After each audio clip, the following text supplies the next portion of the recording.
Rivera of PBS Radyo ng Bayan. Magandang umaga po. Lately po ay nagsabi itong Philippine Baking Association of the Philippines na gagawa po sila nito o gumagawa na po sila nitong tinapay out of malunggay and kalabasa, no? Pero ang worry daw nila ay baka tumaas yung mga presyo nitong preferably kalabasa. Ano po yung reaksyon natin tungkol dito? Dahil baka daw tumaas so hindi na nila pwedeng ituloy itong kanilang ginagawang produktong ito out of na maging tinapay. There's only one way to find out, which is to try it. Yun ang advice ko sa kanila. Dahil kung naman po yan, hindi naman po mahirap ipatubo yung mga tanim na yan. Kaya po kung lumakas yung demand dahil sa kanila, marami rin po magtatanim. So, tingin ko, hindi natin muna kailangan na mabahala sa yung magkakaroon ng shortage dahil madali naman po itanim yan. Another question po.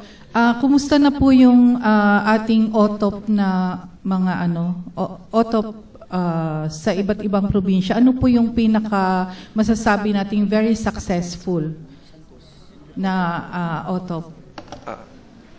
Gusto ko palang i-announce na ongoing po yung ating tinatawag na Manila Fame. Nag-umpisa po nung linggo yon hanggang bukas po. Sana ho mapuntahan nyo sa sa SMX. Napakaganda po ng exhibit natin ng mga Philippine products doon. From furniture to mga gift items to housewares.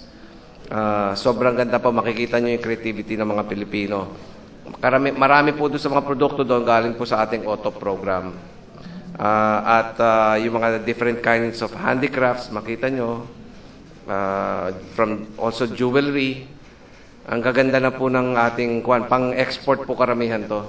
Dahil lang pag-attract ng Manila Fame is really for the export buyers. No? So, nung bumisita po ako nung linggo at saka kahapon bumisita rin po ako, marami po ako na-meet na mga malalaking buyers from abroad. From Europe, from the United States.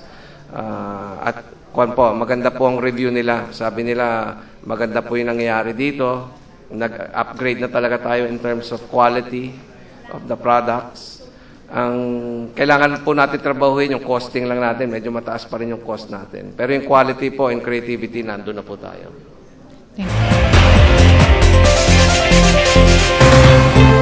Itong ating OIC from the NCR, si OIC Ferdinand Manfoste. At tanungin natin siya, ano po ba ang ginagawa nating pagbabantay presyo sa NCR? At syempre yung ating diskwento, caravan, tuloy-tuloy ito, hindi ba? Maraming salamat at gusto nating ipaalam sa ating tagapakinig at saka sa mga media narito ngayon na ang NCR aktibo pa rin, no? Lalo na nga doon pag monitor natin ng presyo sapagkat tatlo po sa lungsod ng Metro Manila apektado rin ng ating nakaraang bagyo. Ito yung Malabon, Navotas at Marikina. At pagdating po sa pag-implement ng ating diskwento caravan, of course, katatapos lang po natin sa Marikina at susunod po natin yung Malabon, Navotas. Pero ang mapapansin po natin ngayon, no, kahit po in spite of the typhoon, wala rin naman po tayong pagbabago pagdating sa monitoring ng presyo na nakikita sa merkado, wet market at maging sa supermarket.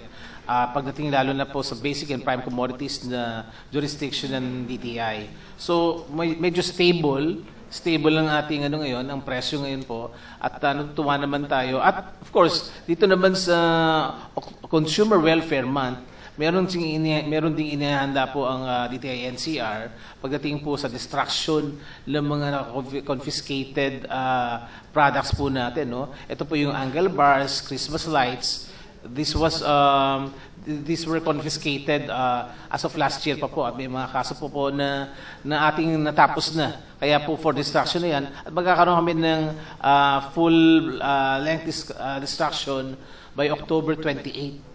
Magkakaroon po tayo ng isang maliit na seremonya lang po dito sa Highway 54 office natin along EDSA para po kung interesado po ang iba na makilahok, din sila na sumama. Yung diskwento caravan natin, Alan, ang fighting target natin dyan is 100. Nakailan na ba tayo? Actually, sa nationwide po, naka-81 na po tayo na diskwento caravan. At meron pa tayong 26 na hinihintay hanggang December. Ito po ay bukod pa doon sa mga i-implement o isasagawa ng mga apektadong probinsya natin na nabanggit po ni Secretary Domingo kanina. At sabi ko nga, maganda po ang response naman ng mga tao sapagkat as of now, naka 13 million generated sales na po tayo at 130,000, almost 130,000 po ng mga beneficiaries of buyers na nakilahok po dito sa ating diskwento caravan. At natutuwa tayo na ang manufacturers natin patuloy pa rin sinusuportahan yung ating caravan. At ito po ay, sabi ko nga, hanggang December, magkakaroon pa tayo ng 26 caravans o diskwento caravans in all.